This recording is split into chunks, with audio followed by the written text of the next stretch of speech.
We're here today on WUSB with what I'm sure will be one of the most interesting episodes I've In ever history. had. Uh, so today on Country Pocket, we've got David Berkeley and Ben Parker. They make up the somewhat real, somewhat fictional band, Sons of Town Hall. Um, so the two of you are located on separate continents. How exactly did you come to form a duo? I'm assuming you didn't meet fighting over a woman in real life. Hmm. Um, no, no. We met doing a tour of the UK when David came over for the first time. Must have been like, I think it was like 17 years ago or 16 years. Jackson was born, right? Yeah. Yeah, it was Um, about 18 years ago. yeah, and I was doing some solo stuff in this country, and our managers knew each other. His in New York, mine here in London, and they said, "Hey guys, how about you getting together when David comes to the UK and doing like a double headline tour around the UK?" And we fell really desperately in love, and it's been romance ever since. It was right around the time when I discovered the British Office, and when I met real Brits, I just found them so funny, And I credit Ricky Gervais largely for the band coming into existence. We didn't start this for a long time, but were friends since that tour, and collaborated a little bit in one way or another over the years, but really got heavy in, I guess now almost a decade ago, but COVID kind of interrupted that, so it's a little hard to track the time. Yeah, I'm assuming it's not the easiest thing to pull off a collaboration from the two countries during COVID. No, I mean, and it was very much the birth of our podcast idea occurred during that time where I think we were keen to dive into the world that we were creating on stage, but obviously we couldn't actually be in the same room together. So we started fleshing out some of the stories, some of which had just kind of come from the songs and some that had come from just the ridiculous banter between the songs live. And we just kind of marked out this sort of timeline of travel through the world and through various adventures. So explain to me how you present yourselves on stage. I think that would be a really good place to start. Poorly. Yeah, yeah, very poorly. Um, yeah, I was gonna suggest that for the casual listener who's not as versed in our lore. So, I mean, we basically created a mythic backstory for ourselves that we travel the world on kind of an imaginary boat, a raft that we built with our bare hands, and we look like we stepped kind of out of the cast of Gangs of New York. Um, and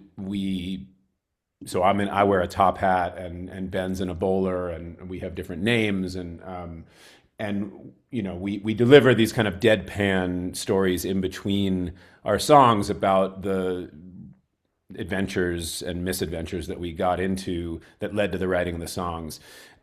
The result is that the show is kind of part performance art, part concert, and it's pretty funny, and pretty absurd, and it kind of like plays on the genre of songwriter who kind of introduces songs in a sincere way about like the heartbreak that led to this song, or the other, and there's kind of a pattern to what we're used to seeing on stage when we go to see concerts. And yet, what we're saying, the stories that we're telling are completely ridiculous. About well, I don't know. Like for example, Ben, why don't you share a story? Yeah, it might be about a dancing girl that I fell in love with in a saloon who I thought I could change and realized that I couldn't. It could be time we spent in New Orleans working for the circus, falling in love with the trapeze artist. I mean, the other thing about who we are in all of these stories is we're this kind of hapless but hopeful underdog in every story, and we're pretty useless at most things, which is why we never stick around for long anywhere in particular. Yeah. Yeah, well, How yeah, many go on. how many artists do you know who have a podcast of their fictional uh what their fictional 19th century adventures? Very few. Yeah, it's a small Small set. pocket of interest. Yeah, yeah, yeah. When you search that category, one comes up. Yeah, I think what Ben said is right, though. There's kind of something very like lovable about us because, we're these weird heroes in all the stories where we kind of make our way through, even though we've basically done nothing right in any of the situations. And yet, like, we take the music very seriously. So the songs, I hope, are very beautiful, and we work really hard on the harmonies, and the guitar parts are intricate. So that combination, I think, is pretty effective. If the songs were as bad as we are in our stories, this would be an utter train wreck. Yeah, I found the album beautiful, kind of surreal, a little, a little harsh at times, hopeful at others. And I just don't think I had any idea how weird it was until I looked on your website, and then I was like, okay, so this is a really interesting case. A case indeed. So so when you are writing a song, are you coming from the vantage point of already having come up with a ridiculous story, or is it the other way around? You have a song and then you have to write some ridiculous explanation for it? Both. Yeah, both. There are definitely times where we just write songs and then kind of work a story out, sometimes on stage, often on stage. Um, but there are other times where we go out intentionally to write a specific story song.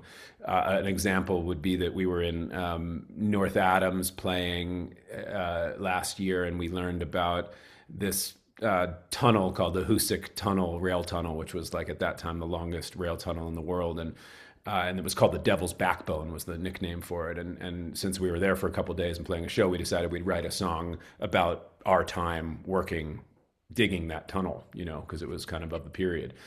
Um, and so we wrote the song, and then, of course, it was pretty fun to tell the story on stage about how it was really good to be back, in North Adams after 120 years, back with our old work crew. Again, it's good to see all you out here.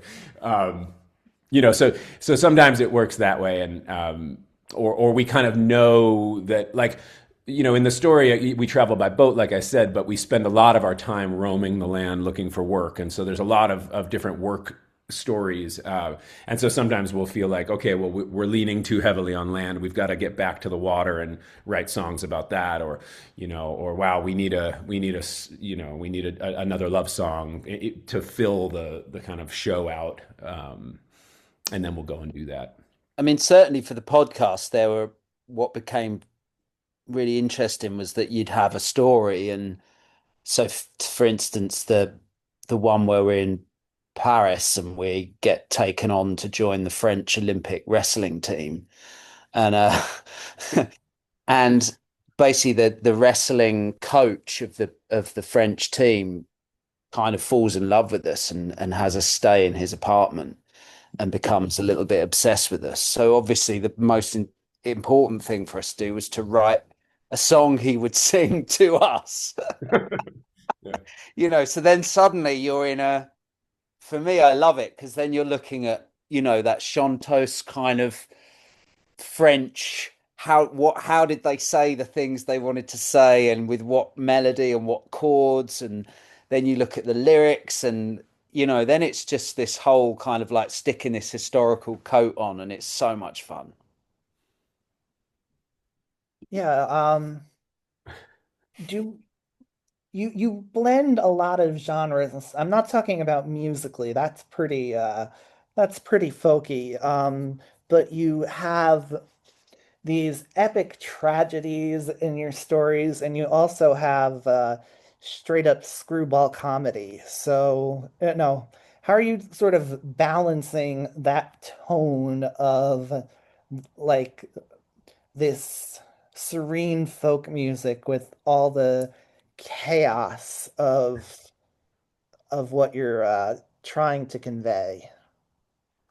Yeah, I mean that to me is like at the heart of why it's so fun. I kind of alluded to it, but like you could imagine what a more traditional songwriter, how they might present one of our songs on stage. And, I mean, maybe if they're funny, they might make it into a little bit of a joke story, but it probably would be very weighted in this like sincere real life experience, um, and so to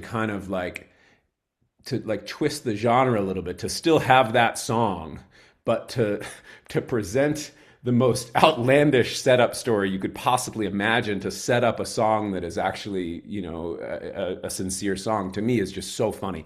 And yeah, it's like we really believe that what we're saying could have happened. I think that's like the key to all good fiction is to you're not thinking about it as like we're making up a story. We're really like, what if what if we really were working in a sausage factory in Dusseldorf, and like, well, I don't have a stomach for that, so I'd pass out immediately. And like Ben in the character he's the comes from a line of butchers, and so like he had a certain pride and expectation, but like he too couldn't make it because it was a lot worse than he imagined, and like you start to really work out like what really would be happening. Also, And in any storytelling, the light and the shade of it are kind of help exaggerate the emotion in it. So if you come from a laugh into a pretty sad story that people can connect with, I think that sadness and the depth of the human emotion is more deeply felt because of where they've come from. And same the other way around, when you've been in the depths of that and then you can come out of it with something. And that's certainly what the live show demonstrates, is that people don't want to just be on this flat line of emotion. They want to be up and down, and that's yeah, a lot and of fun for us. because of the character and the artifice of it, and the framing, like we can tell stories that might actually be pretty sad, but they're always because they're framed, there's always this levity to them. And so then you can have this real combination of like Ben was saying, light and shade, or high and low, and where people are kind of laughing and sort of crying at the same time, which I really get a kick out of. So you mentioned the notion that these were actually sincere songs. So somewhere in your heads, like that there's a story behind them.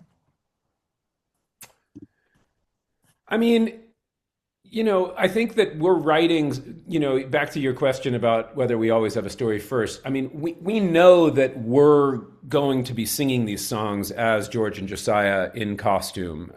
And so, even if it's not a direct narrative story song, while we're writing, we certainly are thinking to some extent about how we're going to be presenting these songs. And In a way, so, I yeah. find it a bit easier because so much of songwriting and the way I do it, and I think you do as well, is that this idea comes to you, whether it be lyrical or musical, and it's really hard to go, where is it going? And that you have to really work at it. And I think what working within the framework of this storyline does is that helps you kind of assert what direction the story's going in. Yeah. So if there's a woman in that you're singing about, is it someone that you've been in love with and had to leave because you're a traveling adventurer? or is it someone you yearn for and wish you could get back to? You know, it's like you can always bring it into the frame of what we do, which I really like because it helps me. Otherwise, I can sit there for days hammering on about wondering what on earth the story's about. Yeah, same. I mean, I think that you're right to be poking at this. Like, I think in our early songs, where we didn't quite have the story fleshed out yet, those maybe were slightly harder for us to figure out how to adapt perfectly to the story as it became. But at this point, yeah, it's kind of easy, I think, because we do believe in these characters, and we are writing, they are writing these songs in a way. Yeah, it's just very, very interesting. I I've always asked questions on this show that are so deep and probing uh, to real people, and just the notion that I might have the chance to ask them of fictional people just seemed so mind-bending and entertaining. But then you have to peel a layer back and think, what is it that caused real people to go out and do this? So my next question is, how did you create this backstory? Because obviously you've completely justified why you're using a backstory and how it adds to your shows and your creative process. But how did you come up with this particular backstory? It started with the name. When we were writing and sending ideas over email, in the very early days, we had this kind of vision of the fact that these songs were going across the Atlantic. Like each time an idea went across, it was going over the sea. And so we had this sort of notion that what about calling it the name of a some sort of vessel that had actually traveled across the Atlantic? And after a few pages of Google, there was this tiny little story about a raft called the Son of Town Hall that a man in his 80s had built with his bare hands and sailed across the Atlantic in the 1990s. And there was a book about his life called The Happiest Man in the World, I think it's called. And we both read it, and it resonated so strongly with the idea of being displaced, which I think when you're in a duo with someone who's so far away, displacement is a constant for you. And the name for me, I just saw that name and I saw top hats and I saw Victorian clothing, Son of Town Hall. I just had, and originally we were called Son of Town Hall after the raft. So that's how it started. And the rest just bulldozed through from shows to brainstorming. And then you write a song and it creates a space that you can write the story in. And Yeah, the beginning certainly came from that, and then again, sort of what I'm trying to say, like taking it really seriously. Well, okay, if we really were traveling on this boat, and now we're wearing these weird hats and stuff, so we kind of look like we're from 100 years ago at least. What would it have been like if we really took a boat here, and like we would be a wreck. Like what we probably almost died, like all this stuff that had happened. And so really trying to kind of dig into that, as yeah, like, how have you guys been? Well, we've had a pretty awful last month. Nearly drowned. Didn't have any fresh water for 8 days. Like, and you take that seriously. And then I think, like, there's this analogy of a touring band in a van, and us, in our case on a boat. So it parallels a lot of our other real life as touring musicians too. And so there is this sense of a band as a little floating island out there on their own, yeah, existed slightly differently in time than anyone else. And that's an experience that Ben and I both have known, because we've done music for our whole lives. So there's an analog there as well. Yeah, I picked I picked Sirens to start the show, um, just because it's beautiful, a little surreal, and it shows how you're taking this very normal story of going out there and, living on the road and turning it into something completely mythological. So I enjoy that. It's like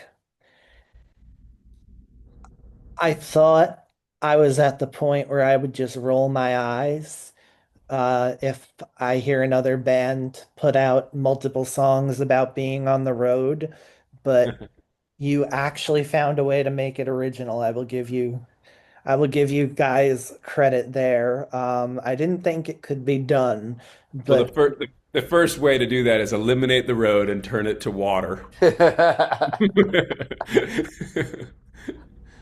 and second way to do that is well, we'll see in a minute.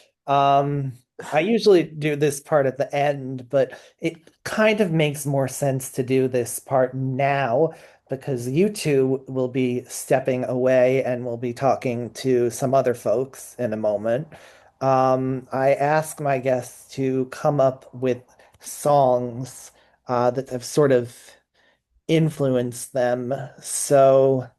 I was wondering if you guys could name songs that you had nothing to do with creating, the sort of story songs that you would um, totally want to put your characters through. Maybe it's a different time and place, but the sort of story songs that you would love to have a podcast episode behind. David, I mean, we've got one at the moment that we've talked a lot about. If you can, if you know what I'm talking about, Long Black Veil. Oh, yeah, of course. I mean, that would be a song that would make one hell of a podcast episode. Yeah, particularly if like the best friend's wife was the best friend was the other guy, that would be a That would real sort of end your podcast, though. Well, maybe potentially, yeah. that's how we do it. Yeah, or like it's like that podcast only one of us you hear from the other guy. It's like he doesn't know about it. you know. Um, yeah, that's a good example of one that I think would work. I mean, And God. just hang on, you'd make Yeah. Long Black Veil probably one of the more iconic country songs, one of the sadder country songs, and you would try to make a comedy podcast about it. Well, I mean, there is something amazing about that story because, it's like he's betrayed his friend, obviously, he slept with the best friend's wife, but yeah, and she's not willing to save, neither of them are willing to save the guy's life by confessing to that. So it's like this ultimate betrayal and testament to some sort of, I mean, I guess some sort of friendship as well, still, like, despite it all. Um, and I think that, like, we could probably do it because I think that through the, I don't know. I mean, generally though, through the sincerity and the absurdity sort of speaks for itself. So you can do the comedy just by like owning up to this, like acting like it's real. I think it would be funny, but we'd have to really work at it. Like the guy's in a real pickle. Yeah, yeah. It's like, well, you've done it this time. Yeah, you've really done it this time. Really done Yeah, it this yeah, time. yeah. I hope you enjoyed it. I mean, there's that incredible record, White Mansions, which was written by a British guy, about Southern Confederate Southerners in the Civil War. And Mm. there are songs from the perspective of each character, and that's the closest I think I've ever come to hearing something that is sort of in our world. I mean, it's definitely sort of in our world timing wise, chronologically, but also in our kind of approach where the song is literally in the story. But yeah, I Mhm. mean, Yeah, some murder ballads. We haven't really gotten into that genre so much. My son and I are watching True Detective finally, the first season, which is just unbelievable. But yeah, that so opening song, the T-Bone Burnett song, is like, I mean that's a hell of a tune right there. Yeah. Well, I'll play something from White Mansions, and if let me get you two to agree on which Long Black Veil version I'll play because there are countless. I mean, it's I the mean, band, right? yeah, I say just do the damn band version. That's, like let's not mess around. If we end up doing a cover sometime, play ours. But for now, let's just take the original. All right. From Big Pink, I guess. All right. So let's listen to those tracks, and then we're going to be back with a couple of other gentlemen who have done some work on the project.